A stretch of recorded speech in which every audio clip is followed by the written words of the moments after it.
You hear it before you see it. The stool spins under you with a soft metal click, chrome and vinyl, and it never quite stops where you leave it. A short-order cook scrapes the flat grill, and a burger hits the heat with a sound like weather. Thick china plates land in a stack along the back wall, and the waitress calls your order down the line without writing it down. Coffee, black, and a grilled cheese. You are 7 years old, and this is the finest restaurant you have ever eaten in. There was a restaurant that fed America, and America forgot it on purpose. It had no name on a marquee and no reservation book.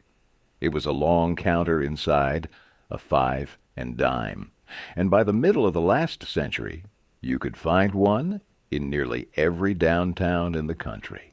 Millions of people ate there. It was where a child learned to spin a stool, where a working man got a hot lunch for pocket change, and where, one cold morning in North Carolina, 4 young men sat down and changed the nation. Then it closed. Not all at once. One counter at a time, quietly, until the restaurant that America ate at was simply gone, and almost nobody noticed the day it left. This is the story of the Woolworth's lunch counter. Start with a man whose name was on the sign. Frank Woolworth failed twice before he got it right, and the store that finally held opened in Lancaster, Pennsylvania in the summer of 1879. The idea was almost too simple to patent. Put the goods out on open counters where a customer could touch them, price everything low, and sell a mountain of small things to everybody. It worked. By the store's 50th anniversary, the company counted more than 2,000 stores. The lunch counter came later, and it came almost by accident. The first Woolworth luncheonette opened around 1923 in New Albany, Indiana. The logic was retail, not restaurant. A hungry shopper leaves the store to eat and might not come back. Feed her at a counter in the middle of the floor, cheap and fast, and she stays, and she keeps buying. The counter was bait. It was a way to keep a customer under one roof through the long middle of a shopping day. But something happened that the ledger never planned for. The bait became the point. The counter became a place people came for on its own, a small daily institution built inside a store that sold thread and hairpins and goldfish. And along the way, Woolworth quietly did something progressive for its day. The company said most of its lunch counters were run by women managers, at a time when very little of American business trusted a woman with the keys. Picture it at noon. The counter is long and straight, sometimes 60 or 70 feet of it, a row of swivel stools bolted to the floor in front of an open kitchen. There is no wall between you and the food. You watch the cook the whole time, raw patty to plated meal, and that was part of the show. The store leaned into it, modern and sanitary, the newspaper ads promised, with seamless steel and fluorescent light and machines that washed the dishes for you. Now sit down. The stool is warm from whoever left it, a vinyl seat on a chrome frame, and it turns under you a quarter turn either way. Nobody hands you a menu. The choices hang on a board overhead or wait on a laminated card, and the regulars beside you already know what they want before they sit. The smell is grill oil and fresh coffee and the sugar of the fountain syrups. The sound is the sizzle, the hiss of the soda gun, the scrape of the short order work, and the heavy clatter of thick institutional cups. You hold a mug that weighs twice what it should. And the prices. This is the part that will hurt a little. Around 1960, a quarter-pound hamburger platter with coleslaw and French fries ran 55 cents, and a slice of cheese on it cost a nickel more. A plain all-beef hamburger on a toasted bun was 40 cents. A Frankfurter dinner, 50 cents. An American cheese sandwich, a quarter. A king-size Coca-Cola cost you a dime. Back in 1939, the feature luncheon of the day was a cubed minute steak with gravy, buttered beets, French fried potatoes, and a hot roll, all of it for a quarter. And if you were a child and you had been good, the reward at the far end was a banana split.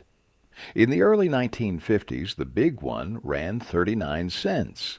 The counter kept its costs down in clever ways. Woolworth bought up surplus farm turkey and kept it on the menu the whole year through, so a turkey plate never left the board.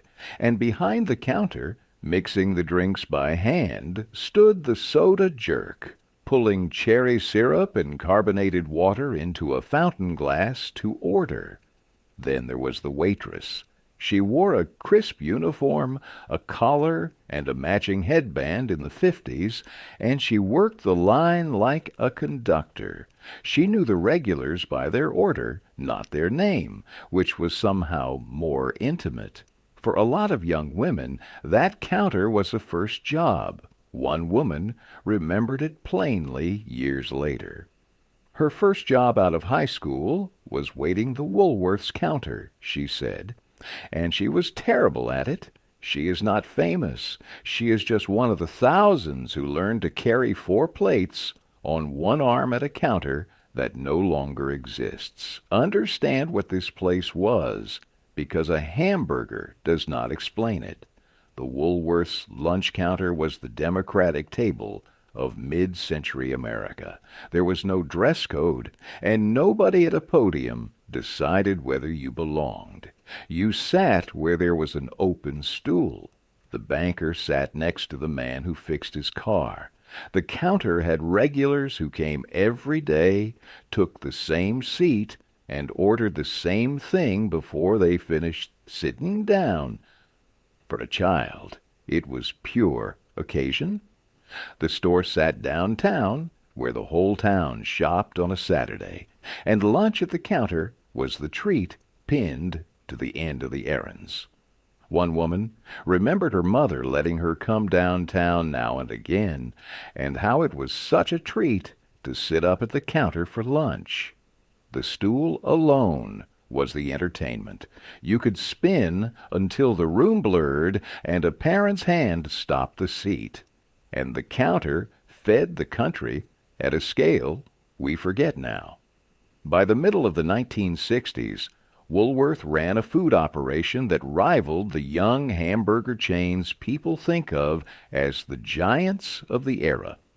Industry figures of the time suggest that by 1964, the company operated close to 2,000 lunch counter units, more than 3 times the number of restaurants McDonald's had then, doing something near $100 million in food sales.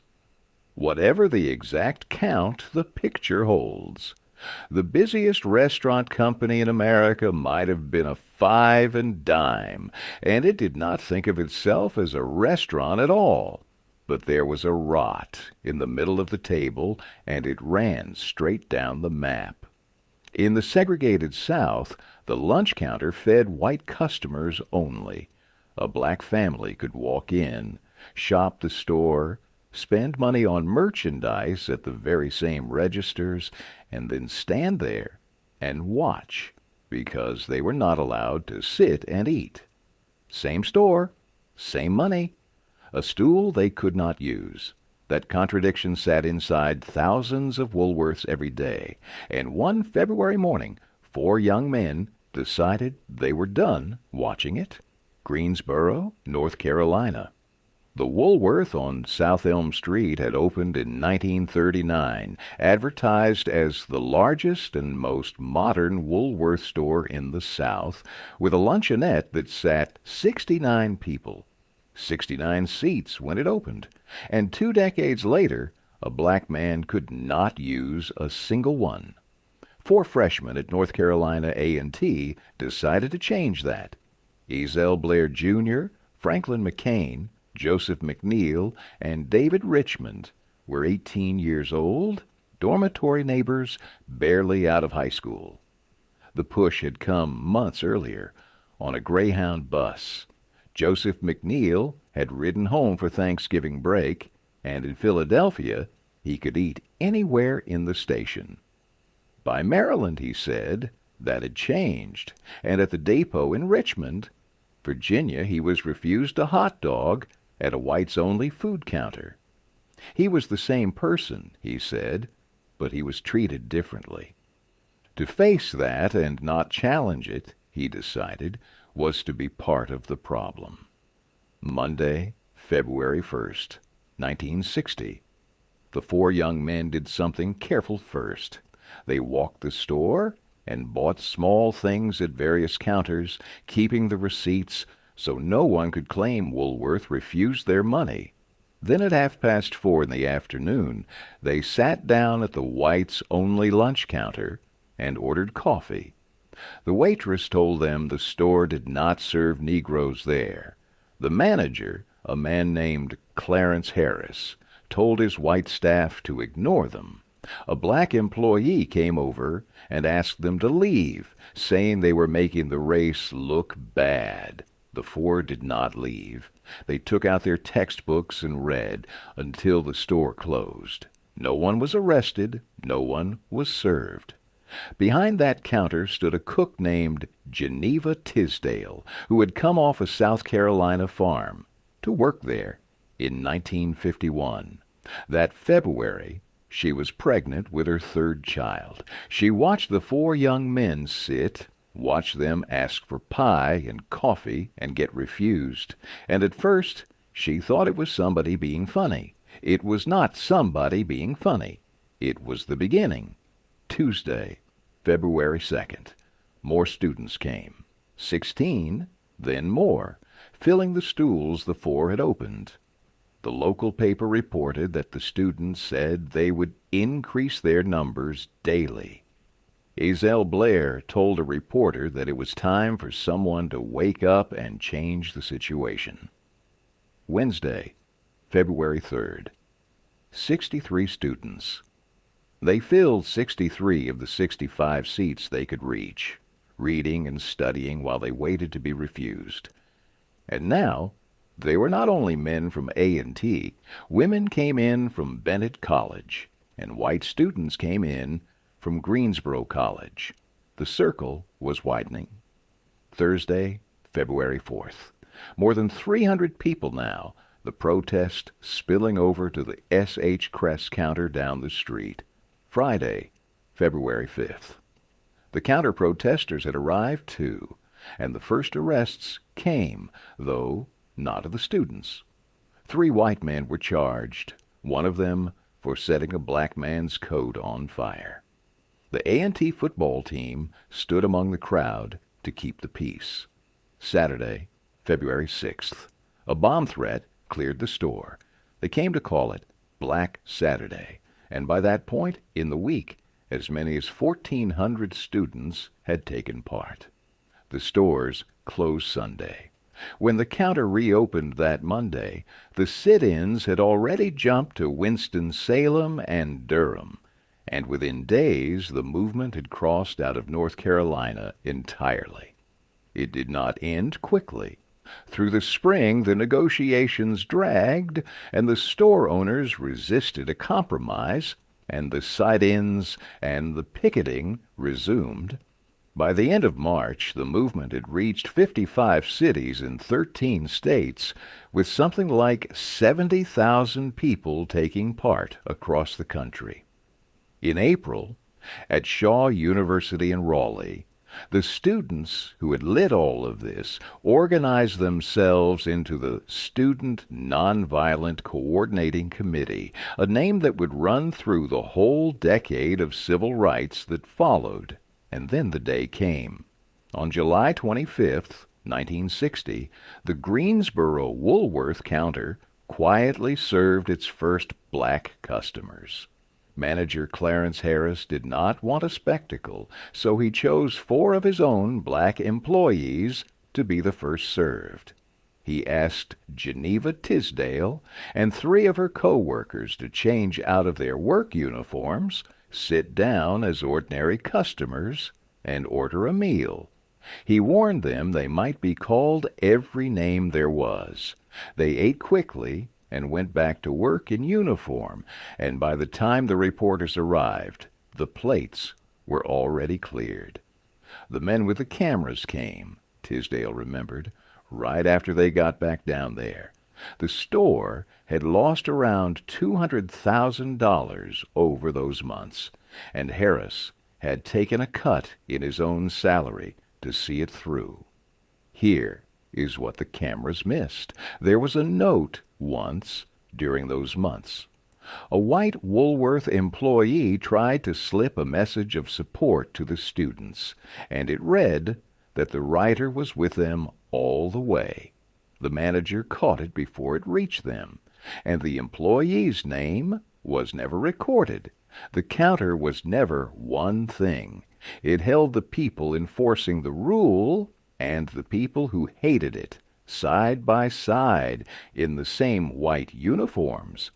Geneva Tisdale stayed.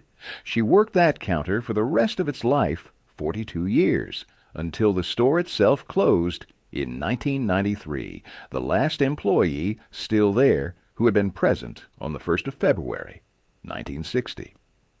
She died in 2019, 86 years old, an unsung hero of a morning the whole country remembers, and almost nobody remembers her in. The counter survived segregation. It did not survive arithmetic. The thing that killed it pulled into the parking lot with its headlights on. Fast food matched the country America was becoming.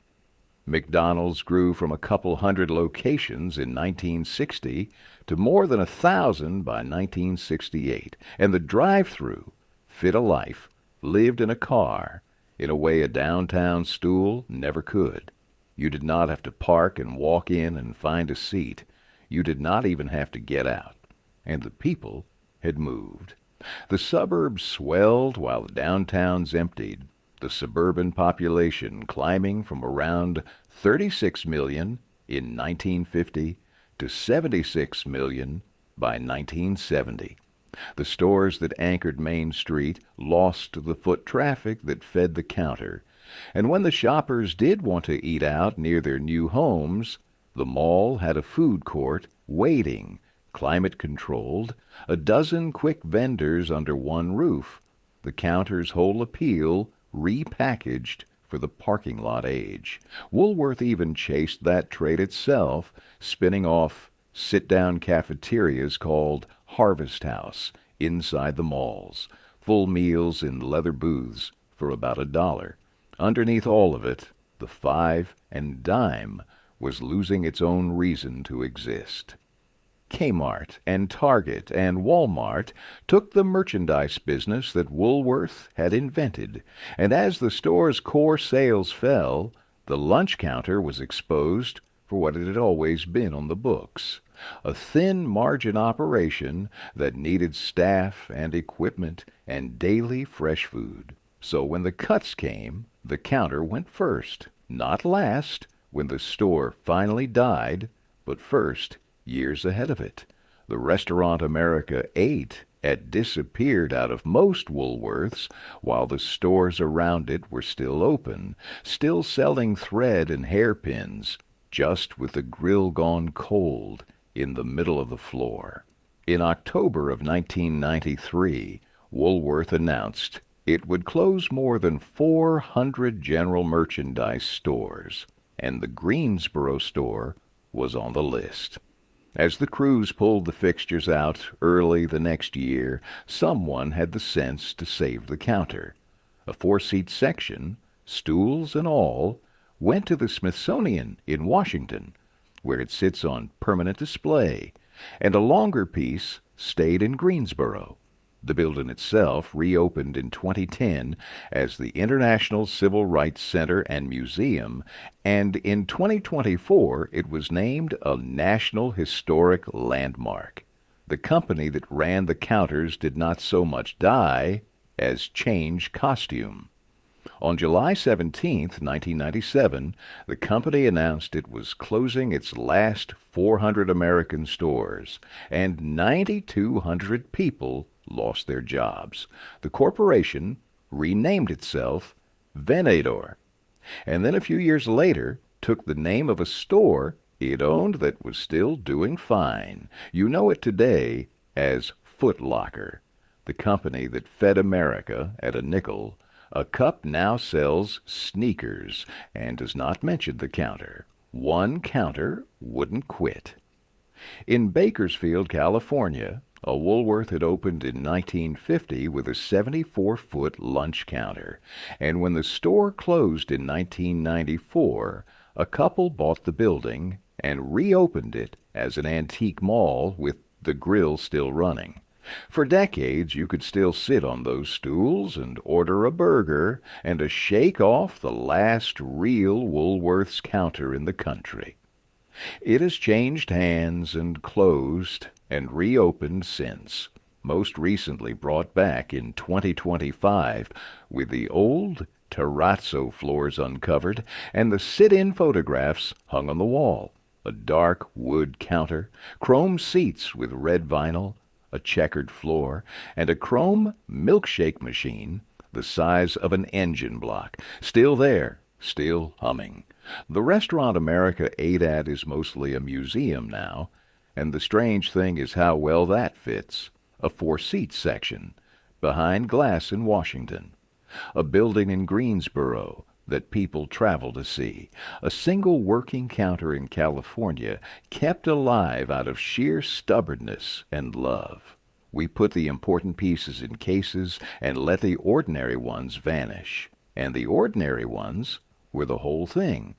The stool that spun, the waitress who knew your order, the heavy warm mug and the grilled cheese, and the cook you could watch from your seat. A hot lunch for pocket change, served without ceremony to anyone who sat down, and eventually to everyone who sat down. Nobody voted to close it. It just got cheaper to eat in a car. So we did, and the counters went cold, one at a time, until the grill in the middle of the store was the first thing to go, and no one marked the day. We traded the stool for the drive-through, and never once got asked if the trade was worth it. So tell me, if you sat at one of those counters, I want to know what you ordered. The banana split, the cherry drink, the grilled cheese, the Frankfurter dinner for 50 cents. Tell me the town. Tell me the counter. Tell me who took you there.